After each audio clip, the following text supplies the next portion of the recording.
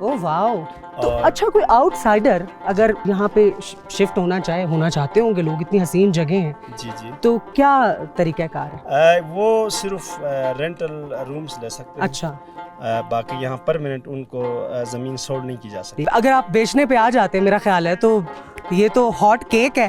ये आप सिर्फ देख सकते हैं, देख इसके सकते मालिक हैं। नहीं बन हाँ, सकते। ये असल मुर्शिद है ऐसा ना कि इसको दीदार करना है, इसको हाँ। खरीद के कोई ले जाना ये नहीं। कितनी मोहब्बत है आपको नंगा पर्वत से? ये यकीन माने मुझे 6 साल बाद कल जाना हुआ बेस कैंप। पूरा दिन मैंने जो हट से नंगा पर्वत को देखा, बस तकता रहा मैं। ग्लोरी इतनी है नांगा पर्वत की। और ये पैरागन माउंट है और इसकी रेंज आपको राउंड अबाउट 100 से अबव प्लेसेस, कराक्रम, देवसाई, बाबूसर, हर जगह से नजर आता है, 100 से अबव जगहों से, इसलिए इसको कहते हैं 100 फेसिस नंगा पर्वत। पाकिस्तान एक ma'am tourism potential food country है। साउथ में आपका हिस्टोरिकल और इंडस्ट्रियलाइजेशन से भरा हुआ है, नॉर्थ में आपका एडवेंचर स्पॉट्स हैं और 8 अबव 2 माउंटेन्स आपके पास हैं, 8000 से अबव K2 और नंगा पर्वत, जिसे महान माउंटेन्स कहते हैं। बेशक। और नंगा पर्वत नॉर्थ फेस तो दुनिया में क्लाइंबिंग के लिए मोस्ट टफेस्ट और बहुत किलर माउंटेन इसे कहा जाता है और जर्मन डेस्टिनेशन भी कहते हैं। जैसे आपने कहा कि नांगा पर्वत जो है किलर माउंटेन भी है, सभी जानते हैं। आपके पास कोई ऐसा फिगर है कि आप बता सकें कि हाइकिंग के दौरान, इस एडवेंचर के दौरान कितनी अमवात हो चुकी हैं, क्या क्या वाक़यात हो चुके हैं? मेरे वालिद मोहतरम बता रहे हैं कि 53 में पाकिस्तान बनने के बाद जब हेरमन बुल ऑस्ट्रिया का एक बंदा आया था, तो उस वक्त मेरे वालिद की एज जो थी 7 साल या 8 साल। जब उसने क्लाइम करके वापसी में वो चले गए तो ब्रॉड पीक चढ़ते हुए वो उसकी डेथ हो गई। उसके बाद मुसलसल जो कंसेप्टेड कंट्रीज थी क्लाइंबिंग फील्ड में, उन्होंने यहाँ पे अटेम्प्ट करना शुरू किया। आके फिर खैर समिट किसी ने नहीं किया। 60s और 80s के दरमियान, अब एग्जैक्ट डेट मुझे नहीं पता, 60s और 80s के दरमियान यहाँ पे एक दफ़ा वालिद कह रहा है कि 100+ जो क्लाइंबर्स और पोर्टर्स थे। वो वजह ये थी कि आजकल का जो बेस कैंप है उस वक्त का नहीं था। वो बेस बना रहे थे ऊपर कैंप 1 में, तो उस वक्त ग्लेशियर जो बड़ी तादाद में था। अभी तो ग्लोबल वार्मिंग की वजह से मेल्ट हो गया, तो वहाँ से ओवरलॉन्च हो गई और ओवरलॉन्च की नज़र में 100+ लोग एक साथ मर गए, एक ही उस पे। उसके बाद उन्होंने, जर्मन वाले बहुत आते थे तो जर्मन डेस्टिनेशन भी कहा गया और किलर माउंटेन दुनिया में मशहूर हो गया।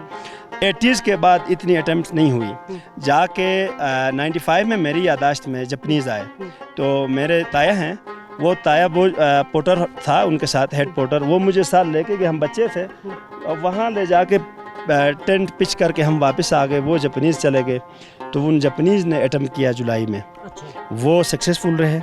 उसके बाद 2008 में एक इटालियन वो एक्सपीडिशन आ गई, उन्होंने क्लाइम करने की कोशिश की, लेकिन उनका एक साथी जो था क्रेविस में मर गया, तो बाकी दोनों ने हौसला डिमोरल हो गए, वो वापस चले आ गए। तो ये इटालियंस ने किस फेस से सबमिट करने की कोशिश की थी? North face. अच्छा, सबसे डेंजरस फेस जो है ये नॉर्थ फेस, और ये हमारे अकब में जो है नॉर्थ फेस टफेस्ट पिच है, क्योंकि ये बहुत स्टीप है। आप देखें, आप हमारे अकब में नंगा पर्वत खड़ा है और जहाँ मोस्ट शेडो पड़ा है, उसी शेडो से लोग क्लाइम करना चाह रहे हैं। हेरमन बुल ने एज लिया था, एज से वो सक्सेसफुल तो रहे हैं, लेकिन उसके अपने ज़मानी जो बुक्स में उन्हें कहा कि वहाँ से कोई न जाए, वो हवा की प्रेशर इतनी ज़्यादा है कि वो बंदा रुपल फेस, तरशिंग फेस फेंक देगा हवा। उसके बाद जपनीज़ ने इधर स्ट्रेट लिया है, तो ये स्ट्रेट से जाना बिल्कुल स्टीप है। ऊपर से अगर कहीं से भी नंगा पर्वत के कोई सिरे से भी ग्लेशियर फॉल होता है या रॉक फॉल होता है, वो सीधा क्लाइंबर पे हिट कर देता है। इसीलिए वो लोग ज़्यादा टाइम लगा के जिग-जैग लेके सेफ्टी को अवेल करते हुए जाने की कोशिश कर रहे हैं, लेकिन mostly they are unsuccessful because of the toughest, और इसकी टेक्निकल जो पॉइंट्स से बहुत हार्ड है। इसलिए फिर क्लाइंबर्स ने रूट चेंज करके द्यामिर फेस को तरजीह दिया, वो द्यामिर फेस से जा रहे हैं, और मोस्टली कुछ लोग फिर रुपल से होके फिर द्यामिर से उतर रहे हैं। इस जगह का रुख नहीं करते। Very very informative. By the way, आपकी जो इन्फॉर्मेशन है ना, नेक्स्ट टाइम के मेरे ट्रिप के लिए ना मैं आपसे और भी बातें पूछूंगा। लेकिन अभी आपसे बात करते हैं। अस्सलाम वालेकुम सर। वालेकुम सलाम। क्या नाम है आपका? मेरा नाम फजलुर रहमान रायकोटी। अच्छा, तो सर ये बताइए कि आप यहाँ के रिहायशी हैं, नांगा पर्वत को समिट करने के लिए दुनिया आती है, गोरे आते हैं, काले आते हैं, ब्राउन आते हैं। आप मुझे ये बताइए कि कभी आपने कोशिश की, मतलब जवानी में कभी कोशिश किया आप लोग, आप गए हैं कभी समिट करने की कोशिश? नहीं, मैं कैंप 1 तक गया हूँ। अच्छा, नहीं तो आगे क्यों नहीं गया, डर लग रहा है? तो उससे आगे शौक तो है मगर नहीं जा सका, हमारे पास इक्विपमेंट का भी मसला है। Thank you sir, I wish कि आप ना सारा इक्विपमेंट अरेंज करके ना काफ़ी पैसे तो कमा लेते होंगे ना, तो मैं चाहती हूँ कि आप नांगा पर्वत समिट करने की कोशिश करें। कोशिश करेंगे ज़रूर। अच्छा, मेरे साथ इरफानुल्लाह है, मैंने सुना है कि आप बेस कैंप में जाके शिकार करते हो। जी, मेरा निशाना अच्छा, तो ये बताइए कि टूरिस्ट भी यहाँ पर आते हैं, शिकार की दिलचस्पी उनकी भी होती है, उनको भी अलाउ होता है कि? नहीं, इलाव तो किसी को नहीं है। अच्छा। मुझे खुद भी नहीं है इलाव, मगर मैं खुफिया अपने उसी पे शौक से मैं जाके। ये अच्छा खुफिया है कि कैमरे में देख के सारी दुनिया को बता रहे हैं। आज के बाद नहीं कर सकेंगे आप शिकार? मैं इंशाल्लाह ज़रूर करूँगा, क्योंकि मेरे पास परमिट है। अच्छा। परमिट है मेरे पास, परमिट है। अच्छा, बगैर अच्छा। परमिट के मैं यहाँ पे कोई और शिकार नहीं कर सकता। परमिट लेके, इजाज़त लेके गवर्नमेंट से शिकार कर सकते हैं। ठीक है जी। नहीं, thank you very much sir, आप सब लोगों से गुफ्तगू करके बहुत अच्छा लगा। अब जरा मैं फेरी मेडोज को डिस्कवर कर लूँ। Thank you sir, thank you, thank you sir.